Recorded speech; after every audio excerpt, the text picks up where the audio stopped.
नमस्कार, मी संतोष सानप. मी आता जालन्यावरून निघालोय, पनवेलला चाललोय. इथून मागं पण माझ्यासोबत अशी 1-2 वेळेस घटना घडली. आजची ताजी घटना आहे बघा, लाईव्ह घटना आहे. हे खिळे बघा, हे समृद्धी हवे. 1 तास झाले पोलिसवाल्यांना फोन करतोय. समोरच्या गाडीचे 4 टायर पंक्चर झालेत. पोलीसची मदत अजिबात होत नाही या रोडवरती. इथून मागं पण 2 वेळा, आता पण फॅमिली सोबत आहे. हे बघा, पूर्ण रस्ता जाम झाला. हे बघा, पोलीस इथे उभे. अजिबात आता आले पोलीस. हे खेळ दाखव, सगळे दाखव खेळ. पूर्ण खेळांजवळ उभे. इकडे घे, इकडे.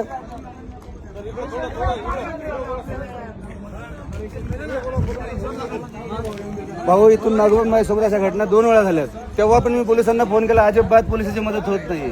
मी आता जालन्यावरून निघाले, मला पनवेलला जायचंय. हा बघा रस्त्यामध्ये हजारो खेळ ठोके, हजारो एवढे खेळ ठोकसवर चालले काय?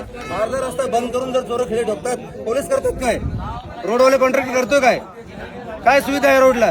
कशाला हा रोड बनलाय? हा समृद्धी एका लोकांचा जीव घ्या रोड बनलाय, तेच समजत नाही. व्हिडिओ व्हायरल करा हे आणि हे दाखवा ह्या पोलीसवाल्यांना. अजिबात पोलिसांची मदत होत नाही ह्या रोडला.